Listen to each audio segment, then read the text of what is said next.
నిర్గమాకాండము 38వ అధ్యాయము. మరియు అతడు తుమ్మకర్రతో దహన బలిపీఠమును చేసెను. దాని పొడుగు 5 మూరలు, దాని వెడల్పు 5 మూరలు, అది చచ్చౌకమైనది.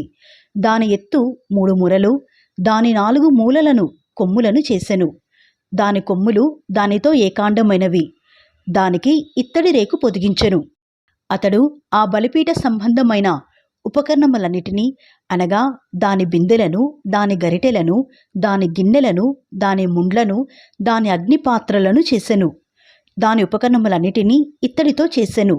ఆ బలిపీఠము నిమిత్తము దాని జవ క్రింద దాని నడిమి వరకు లోతుగానున్న వల వంటి ఇత్తడి జల్లెడను చేసెను. మరియు అతడు ఆ ఇత్తడి జల్లెడ యొక్క 4 మూలలలో దాని మోతకర్రలుండు 4 ఉంగరములను పోతపోసెను. ఆ మోతకర్రలను తుమ్మకర్రతో చేసి వాటికి రాగిరేకులు పొదిగించెను. ఆ బలిపీఠమును మోయుటకు దాని ప్రక్కలనున్న ఉంగరములలో ఆ మోతకర్రలు చెనిపెను. పలకలతో బలిపీఠమును గుల్లగా చేసెను. అతడు ప్రత్యక్షపు గుడారం యొక్క ద్వారమున సేవింపవచ్చిన సేవకురాండ్ర అద్దములతో ఇత్తడి గంగాళమును, దాని ఇత్తడి పీటను చేసెను. మరియు అతడు ఆవరణము చేసెను. కుడివైపున, అనగా దక్షిణ దిక్కున 100 మూరల పొడుగు గలవియు పేనిన సన్ననారవియునైన తెరలుండెను. వాటి స్తంభములు 20, వాటి ఇత్తడి దిమ్మలు 20. ఆ స్తంభముల వంకులను, వాటి పెండె బద్దలను వెండివి. ఉత్తర దిక్కుననున్న తెరలు 100 మూరలవి. వాటి స్తంభములు 20, వాటి ఇత్తడి దిమ్మలు 20.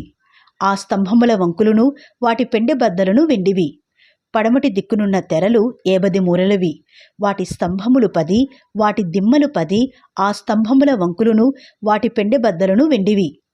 తూర్పు వైపున, అనగా ఉదయపు దిక్కున 50 మూరలు. ద్వారము యొక్క ఒక ప్రక్కను తెరలు 15 మూరలవి. వాటి స్తంభములు 3, వాటి దిమ్మలు 3. అట్లు రెండవ ప్రక్కను, అనగా ఇరుప్రక్కలను ఆవరణ ద్వారమునకు 15 మూరల తెరలు ఉండెను. వాటి స్తంభములు 3, వాటి దిమ్మలు 3. ఆవరణము చుట్టూనున్న దాని తెరలన్నీయు పేనిన సన్ననారవి.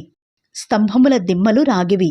స్తంభముల వంకులను, వాటి పెండెబద్దలను వెండివి. వాటి బోదెలకు వెండి రేకులు పొదిగింపబడెను. ఆవరణపు స్తంభములన్నీయు వెండి బద్దలతో కూర్పబడెను. ఆవరణ ద్వారపు తెర నీలధూమ్ర రక్తవర్ణములు గలదియు పేనిన సన్ననారతో చేయబడినదియునైన బుటాపనిది.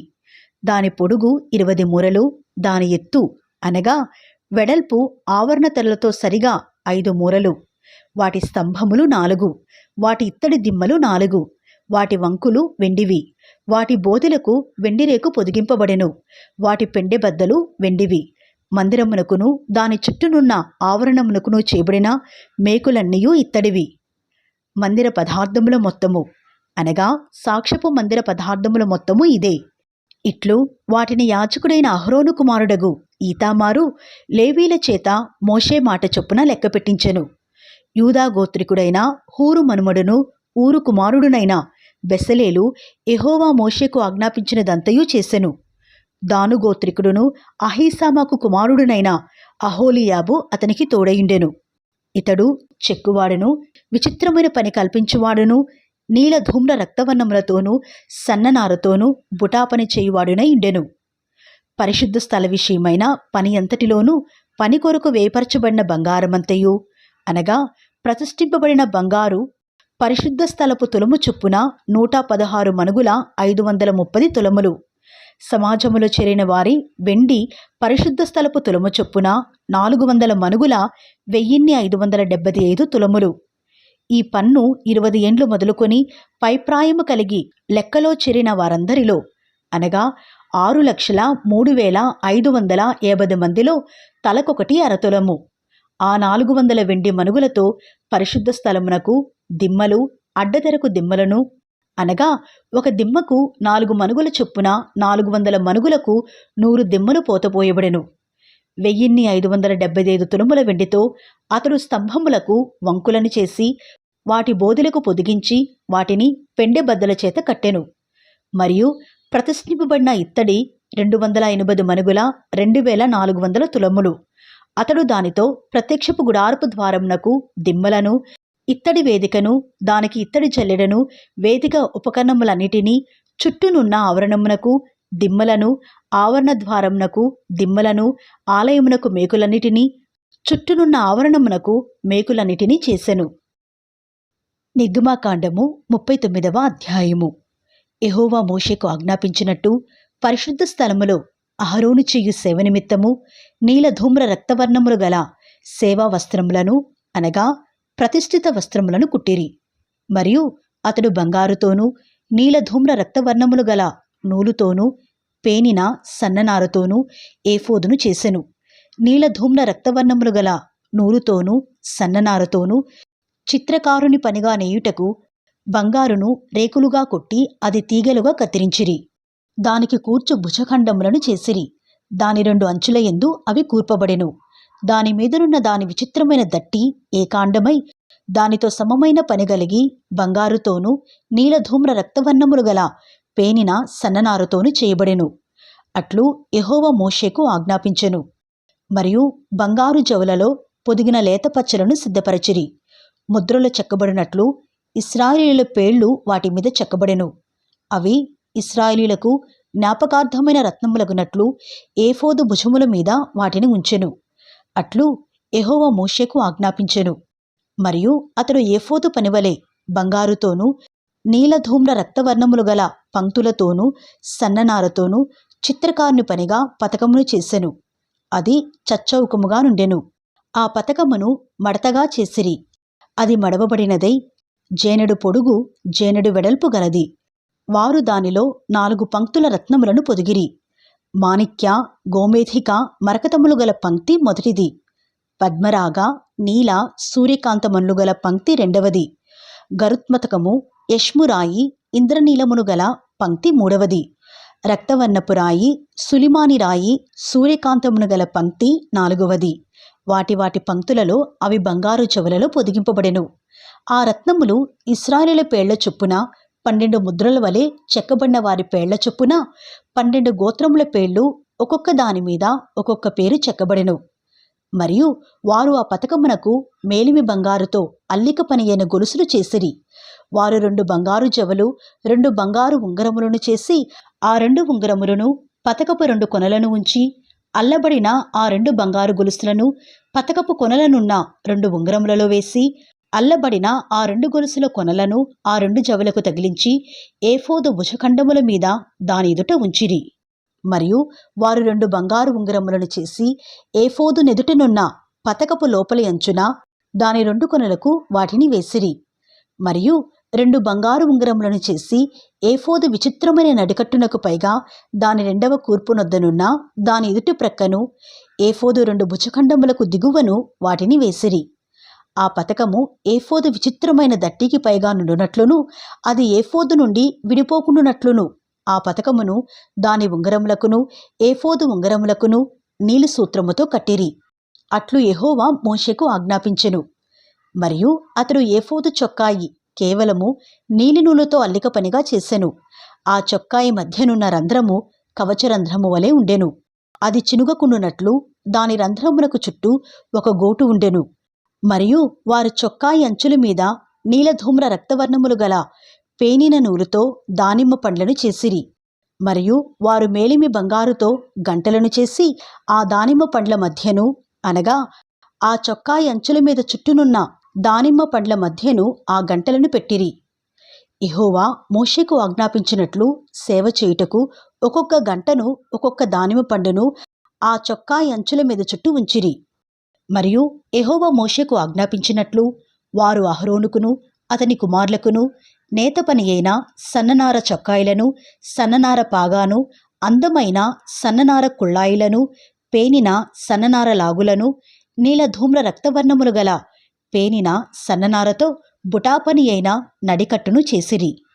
మరియు యెహోవా మోషేకు ఆజ్ఞాపించినట్లు వారు మేలిమి బంగారుతో పరిశుద్ధ కిరీట భూషణము చేసి చెక్కిన ముద్ర వలె దానిమీద యెహోవా పరిశుద్ధుడు అను వ్రాత వ్రాసిరి. యెహోవా మోషేకు ఆజ్ఞాపించినట్లు పాగాకు మీదుగా కట్టునట్లు దానికి నీలి సూత్రమును కట్టిరి. ప్రత్యక్షపు గుడారపు మందిరం యొక్క పని యావత్తును సంపూర్తి చేయబడెను. యెహోవా మోషేకు ఆజ్ఞాపించిన ప్రకారముగానే ఇశ్రాయేలీయులు చేసిరి.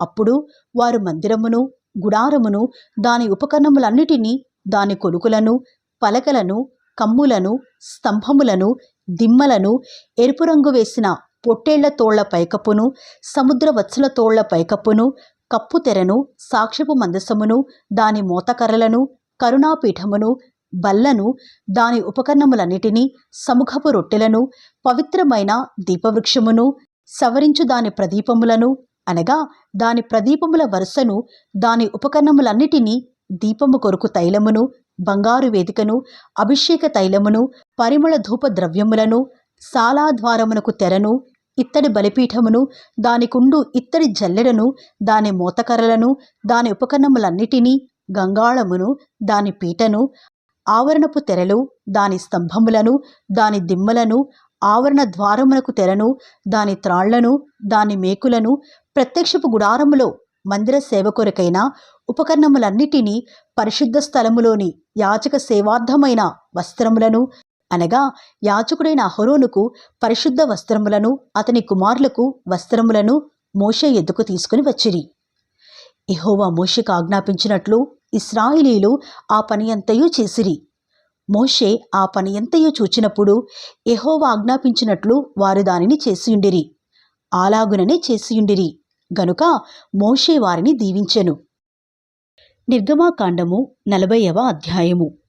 మరియు యెహోవా మోషేతో ఇట్లనెను, మొదటి నెలలో మొదటి దినమున నీవు ప్రత్యక్షపు గుడారపు మందిరమును నిలువబెట్టవలెను. అచ్చట నీవు సాక్ష్యపు మందసమును నిలిపి ఆ మందసమును అడ్డతెరతో కప్పవలెను. నీవు బల్లను లోపలికి తెచ్చి దానిమీద క్రమముగా ఉంచవలసిన వాటిని ఉంచి, దీపవృక్షమును లోపలికి తెచ్చి దాని ప్రదీపములను వెలిగింపవలెను. సాక్ష్యపు మందసమునెదుట ధూమము వేయు బంగారు వేదికను ఉంచి మందిరద్వారమునకు తెరను తగిలింపవలెను. ప్రత్యక్షపు గుడారపు మందిరద్వారమునెదుట దహన బలిపీఠమును ఉంచవలెను. ప్రత్యక్షపు గుడారమునకును బలిపీఠమునకును మధ్యను గంగాళమును ఉంచి దానిలో నీళ్లు నింపవలెను. తెరల చుట్టూ ఆవరణమును నిలువబెట్టి ఆవరణ ద్వారము యొక్క తెరను తగిలింపవలెను. మరియు నీవు అభిషేక తైలమును తీసుకొని మందిరమునకును దానిలోని సమస్తమునకును అభిషేకము చేసి దానిని దాని ఉపకరణములన్నిటినీ ప్రతిష్ఠింపవలెను. అప్పుడు అది పరిశుద్ధమగును. దహన బలిపీఠమునకు అభిషేకము చేసి ఆ పీఠమును ప్రతిష్ఠింపవలెను. అప్పుడు ఆ పీఠము అతి పరిశుద్ధమగును. ఆ గంగాళమునకు దాని పీటకు అభిషేకము చేసి దాని ప్రతిష్ఠింపవలెను. మరియు నీవు అహరోనును అతని కుమారులను ప్రత్యక్షపు గుడారము యొక్క ద్వారమునద్దుకు తోడుకుని వచ్చి వారిని నీళ్లతో స్నానము చేయించి, అహరోను నాకు యాజకుడగునట్లు అతనికి ప్రతిష్ఠిత వస్త్రములను ధరింపచేసి అతనికి అభిషేకము చేసి అతని ప్రతిష్ఠింపవలెను. మరియు నీవు అతని కుమారులను తోడుకుని వచ్చి వారికి చొక్కాయిలను తొడిగించి, వారు నాకు యాజకులకుటకై నీవు వారి తండ్రికి అభిషేకము చేసినట్లు వారికిని అభిషేకము చెయ్యుము. వారి అభిషేకము తరతరములకు వారికి నిత్యమైన యాజకత్వ సూచనగా ఉండును అనెను. మోషే ఆ ప్రకారము చేసెను. యెహోవా అతనికి ఆజ్ఞాపించిన వాటినన్నిటినీ చేసెను. అలాగుననే చేసెను.